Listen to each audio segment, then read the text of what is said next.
Hey, it's Kaufman is Alive. I look at comic books new and old. Today I'm looking at some comics I picked up at the local half-price bookstore.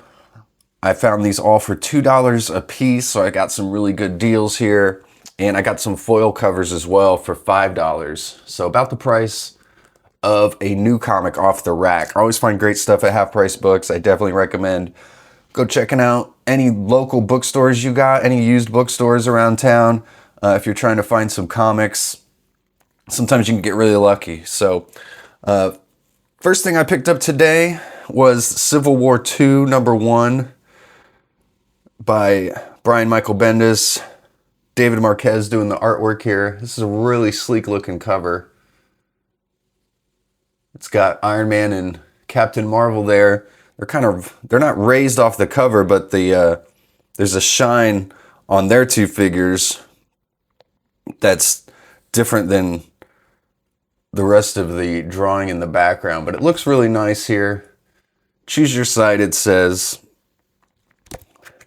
Now, I have actually read Civil War II before, but I read it on the Marvel app, so I don't actually have any issues of this. So I was pretty surprised to find just a really nice copy here, Civil War II #1. Then I picked up X Factor #38 with this awesome Walt Simonson cover with Jean Grey and Madeline Pryor. Kind of a sexy cover, and I love the design here of like their powers meeting, going through the page here and up at the top. Obviously, this is part of the Inferno storyline. You can see Scott lying down there on the ground.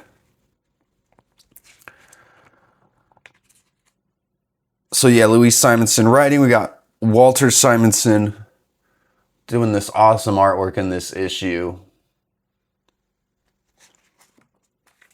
I think this is when X Factor was kind of at its best, at its peak, was kind of during this run here. I really felt this series started off kind of rocky, and then it picked up and got really good. And then it kind of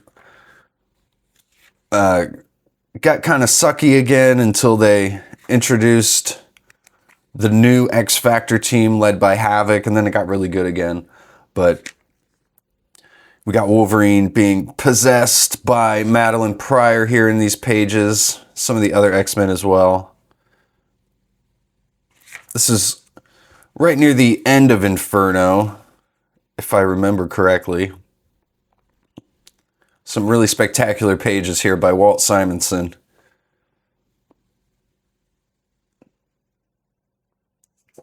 There's Havoc and Cyclops battling each other. Some awesome stuff here. I'm really glad I was able to find this one again. Picked it up for only $2. Actually, my half-price bookstore, they had a dollar bin, obviously, where they would sell books for $1. They just raised the price on that to $2.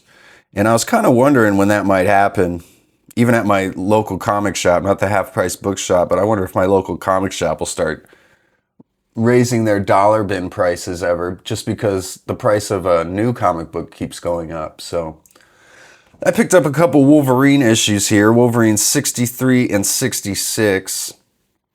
Mark Texeira, Tex, doing the artwork here. I've always been a big fan of his stuff. He's just got like this awesome Wolverine splash page here. Such a rough style. Kind of reminds me of a sort of like Bill Sienkiewicz's style here. Some great pages in these books by Tex. He's the artist who did that original Sabretooth miniseries as well. These are some great pages. If you guys want to see me review and look through any of these books, give some in-depth reviews like I normally do, let me know in the comments, and I'll put these, whatever you guys want me to review, I'll put that at the top of my list. If you leave a comment about what you want to see here out of any of these books I've picked up. I did just review the first issue of this Wolverine series, issue number 1 that came out in 1988. Just did a review of that yesterday, so go check that out. These 2 issues are from 92. Same run on the series, though. I'll flip through this one a little bit.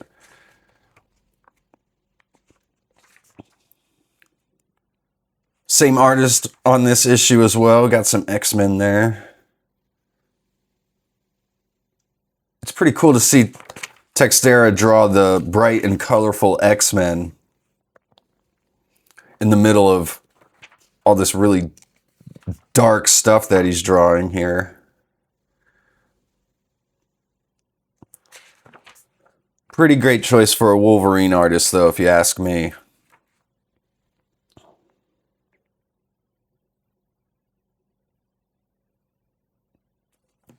Some really great stuff in here.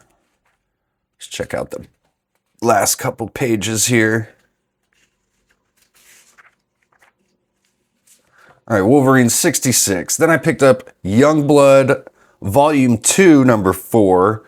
This is one I just did not have. I have the first 3 issues of this run here.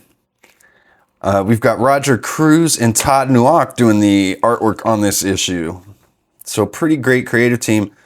2 guys who I think have just become 2 incredible artists. I mean, they're doing pretty awesome work here. Some of it might look a little bit derivative of like Joe Madureira or just some of the styles of the time, but both these guys have grown into really great artists. Todd Nowak's doing some of the best work he's ever done. He just was on the Venom number 250 that just came out last week. And that's a really nice looking comic. He's doing some work, teaming up with Terry Dodson on that comic, so.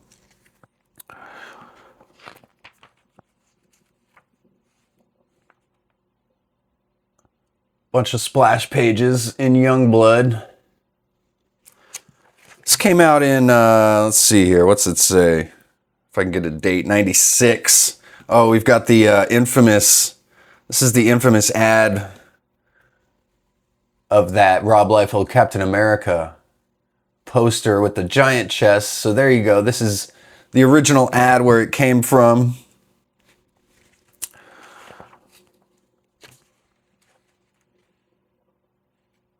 Got some Evangeline and Prophet sketches here in the back as well. There's Glory. Looks like she's about to touch herself there. 90s were a wild time, man. You had to be there.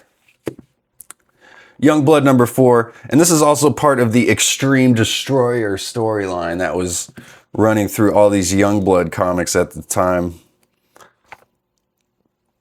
So, anyway, Youngblood number 4. Then I picked up Deathmate Black. Now, most of these Deathmate comics, it's a crossover between Image and Valiant, as you can see in the corner panel there. Most of these are garbage. They're not very good, but from what I've seen, the consensus from most comic book fans is this is the good one, Deathmate Black. And I've got all the other Deathmates. I've actually never picked this one up before.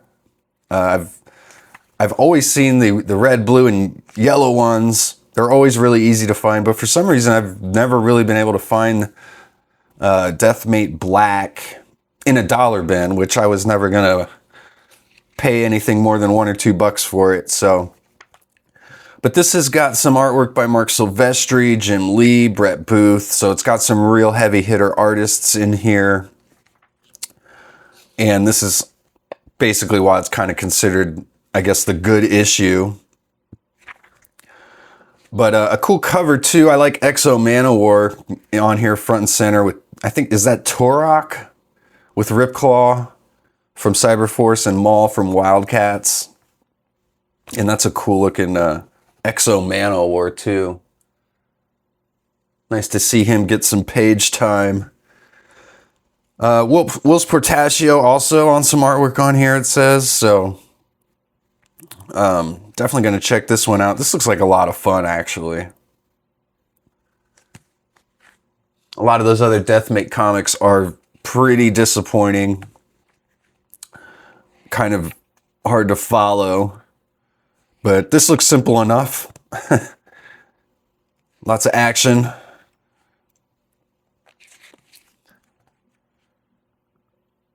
There's Fairchild from Gen 13 and Union. Union, which was actually the Mark Texeira Image character. So he did all the artwork on those Union comics. Yeah, Deathmate Black. There you go. Then I picked up, like I said, some foil issues. I got both of these for $5 a piece. Got Dark Knight's Metal number 4 here by Greg Capullo.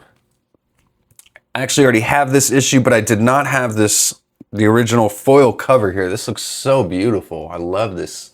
Got the Trinity down there at the bottom. These metal comics are cool because the logo is raised and you can actually feel the metal on the foil there. It's raised off the paper. Real nice cardstock foil covers there. And this is really some of Greg Capullo's best work. I think he was really hitting the peak of his artistic powers at this point.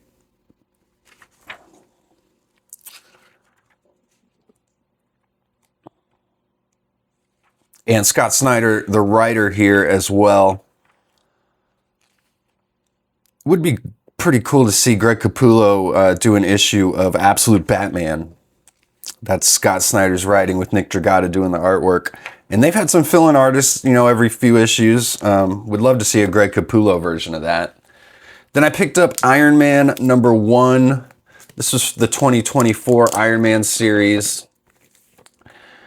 Got this awesome foil cover though. This is by Philip Tan. I only picked this up for the cover. I've not heard too much praise for this series.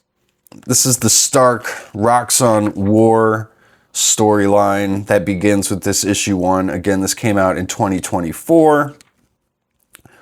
But I haven't read it yet, so I have no idea if this comic's any good or not. Artwork looks all right. Definitely not Philip Tan. I love this cover though. Again, I'm just going to put this on display in my house. An awesome cover there. Cardstock foil cover. Iron Man number 1. There's a splash page. Ironmonger. Not a big fan of the way this artist is drawing Iron Man here. Kind of skinny. Real skinny. Looking more like Iron Lad. This is Spencer Ackerman and Julius Otah doing the writing and art. So, Iron Man number 1. And that's about all I got today, guys. I just wanted to show off all this cool stuff I picked up at my half-price bookstore. Found some good stuff. Let me know what you guys have been picking up. And please subscribe if you haven't yet. And go read comics.